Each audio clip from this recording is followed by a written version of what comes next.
Hello, everyone, and welcome back to Royal Chronicles. I'm so glad you're here with us today. If you're new to our channel, we dive deep into the fascinating world of royal families, uncovering the stories, secrets, and touching moments that make them so captivating. If you love learning about the royals as much as we do, please hit that subscribe button and ring the notification bell so you never miss an update. Trust me, you won't want to miss what we have coming up. Now, before we dive into today's story, let me ask you something. Have you ever wondered what the private spaces of royals really look like? Not the grand palaces or staterooms we see in official photographs, but the intimate, personal spaces where they work, think, and remember the people who matter most to them. Today, we're taking you inside one of the most private and emotionally significant spaces in Prince Harry's life, his office. And what we've discovered there is absolutely heartwarming. It's a space that tells a story of love, loss, legacy, and the unbreakable bonds of family. Stay with me, because by the end of this video, you'll see Prince Harry in a completely different light. Picture this: a room filled with natural light, carefully chosen photographs, and meaningful mementos. But these aren't just any decorations. Every single item in Prince Harry's office has been deliberately placed to honor the three most important people in his life, three people who represent his past, his present, and his future. One is a woman he lost far too young, whose absence shaped the man he would become.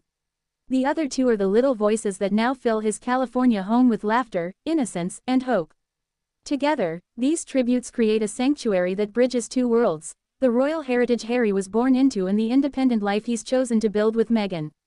But here's what makes this even more touching: the way Harry has chosen to honor his late mother, Princess Diana, alongside his children, Archie and Lilibet, reveals something profound about grief, healing, and the power of keeping loved ones close, even when they're gone. This isn't just about interior decorating. This is about a son who never got to say a proper goodbye to his mother, now ensuring that his own children will always know the grandmother they'll never meet. So, what exactly is in Harry's office? And what do these tributes tell us about the man behind the headlines? Let's find out. The sacred space. Understanding Harry's office. First, let's set the scene. Since stepping back from senior royal duties in 2020 and relocating to Montecito, California, Prince Harry has created a life that balances his royal past with his American present. The 9-bedroom mansion he shares with Meghan, Archie, and Lilibet isn't just a home, it's become their sanctuary, their workplace, and the place where they're raising their children away from the relentless scrutiny of the British tabloids. Within this home, Harry has carved out a personal office space. This isn't a sterile corporate environment or a formal royal study. Instead, it's a reflection of his soul, a carefully curated space that reveals what truly matters to him when the cameras are off and the palace protocol is thousands of miles away. The Diana connection, a mother's eternal presence. Let's talk about the elephant in the room, or rather, the angel in the office. Princess Diana's presence in Harry's workspace is both subtle and profound. Those who have caught glimpses of his office during virtual appearances have noticed framed photographs strategically placed where Harry can see them throughout his workday. One particular photograph has captured attention repeatedly: a candid shot of Diana, radiant and genuine, captured during one of those rare moments when she wasn't performing her royal duties but simply being herself. This wasn't a formal portrait or an official engagement photo. It was Diana as Harry remembers her, warm, approachable, and full of life.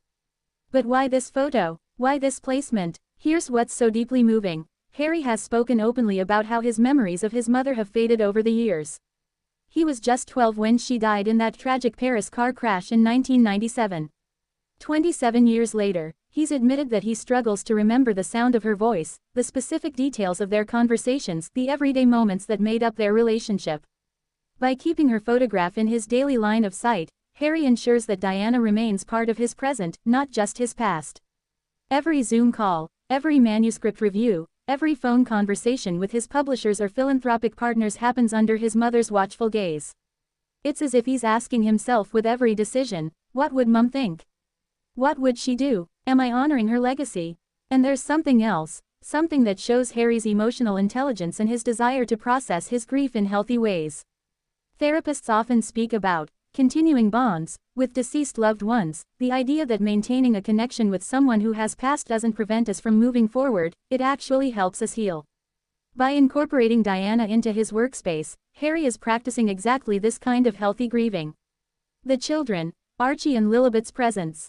Now, let's talk about the future. embodied in two little souls named Archie Harrison and Lilibet Diana.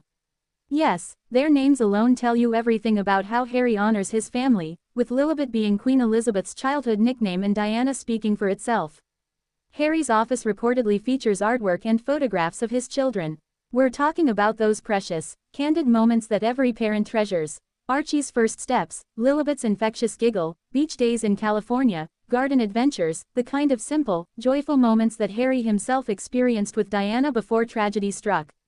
One detail that's particularly touching: Harry has incorporated some of the children's artwork into his office decor.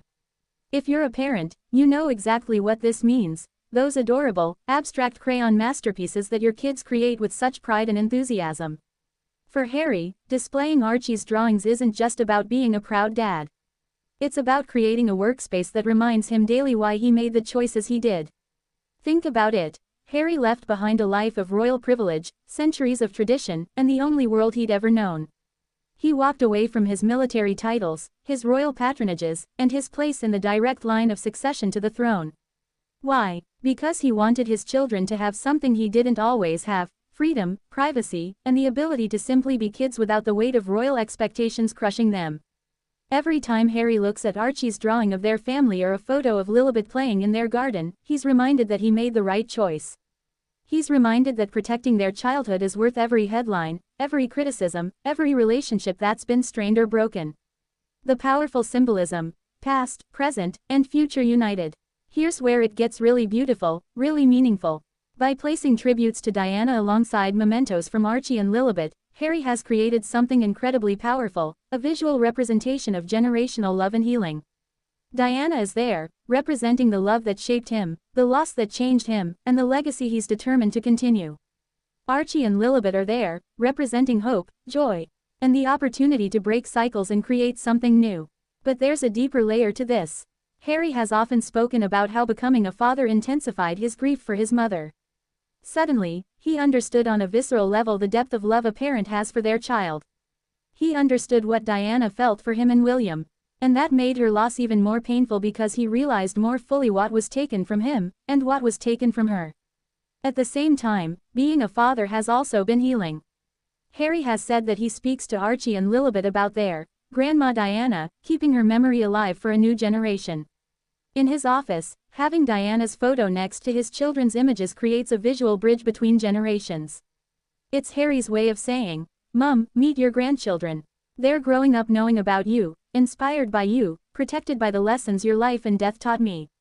The Archwell connection. We can't talk about Harry's office without mentioning Archwell, the foundation he and Meghan created, named after their son Archie. The word, Archwell, comes from the Greek word, arche, meaning source of action, and the office undoubtedly serves as mission control for their philanthropic work. Here's what's so important. Diana was famously called the People's Princess because of her groundbreaking humanitarian work. She hugged AIDS patients when stigma was at its height. She walked through minefields to draw attention to the landmine crisis. She brought warmth and genuine compassion to every charitable engagement. Harry's office, serving as Archwell headquarters, is where he continues that work.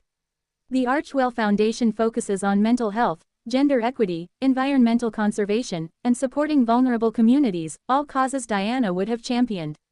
So those photos of Diana aren't just personal mementos, they're mission statements. They're reminders of why the work matters. And involving his children in this legacy, raising them to understand service, compassion, and using privilege to help others, that's Harry ensuring that Diana's impact doesn't end with him. It continues through Archie and Lilibet, creating a multi-generational commitment to making the world better. What royal experts say. Royal commentators and psychologists who've analyzed Harry's choices have noted how psychologically healthy this approach is. Dr. Jane Thompson, a grief counselor who specializes in childhood bereavement, has noted that Harry's openness about his grief and his active remembrance of Diana serves multiple purposes. First, it normalizes grief. By not hiding his continued mourning, Harry shows others, particularly men, who often feel pressure to suppress emotions, that it's okay to still miss someone decades after they're gone. Second, by incorporating Diana into his children's lives, he's preventing the kind of silence and secrecy that often surrounds death in families, especially royal families. And third, By creating physical reminders in his workspace, he's giving himself daily opportunities to reflect, remember, and recommit to the values Diana instilled in him. Royal historians have also pointed out how revolutionary this is. Traditionally, royal grief has been private, controlled, and time-limited. Public mourning follows strict protocols, and then life moves on. Harry has rejected this entirely. His office tributes are a declaration that grief doesn't follow a schedule, that love doesn't expire, and that honoring the past doesn't mean being stuck in it.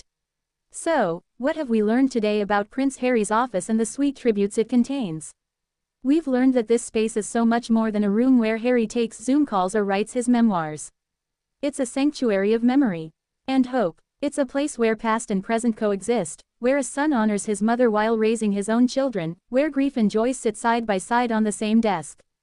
Those photographs of Princess Diana aren't about living in the past. They're about carrying forward the best of what she represented: compassion, courage, authenticity, and an unwavering commitment to helping others. And those drawings from Archie, those photos of Lilibet, they're about the future, about breaking cycles, about giving his children the childhood he wishes he could have had in full. What strikes me most about all of this is how Harry has taken his pain, the deepest pain of his life, losing his mother so young, and transformed it into purpose. His office is a physical manifestation of that transformation. Every day, he sits in a room that reminds him where he comes from, who he lost, and who he's fighting to protect. It's also a powerful reminder to all of us about the importance of creating spaces that reflect our values and the people we love. Whether it's a home office, a corner of our bedroom, or just a special shelf, we all need places that ground us, that remind us what matters, that help us stay connected to the people who shaped us. Prince Harry's office tells us that you can honor tradition while forging your own path. You can grieve deeply while finding joy. You can remember those you've lost while celebrating those you've found. And you can be both a devoted son and a protective father, with love bridging the gap between who you were and who you've become. Before we wrap up, I want to hear from you. What do you think about Harry's office tributes? Do you have special photos or mementos of loved ones in your workspace? How do you honor the people who've shaped your life? Drop your thoughts in the comments below. I love reading your perspectives, and this community always has such insightful things to share. And if you found this video meaningful, please give it a thumbs up. It really helps us reach more people who love royal stories with depth and heart. Share this with anyone who might appreciate this touching side of Prince Harry's life. Don't forget to subscribe to Royals Chronicles if you haven't already, and hit that notification bell so you're first to know when we post new videos.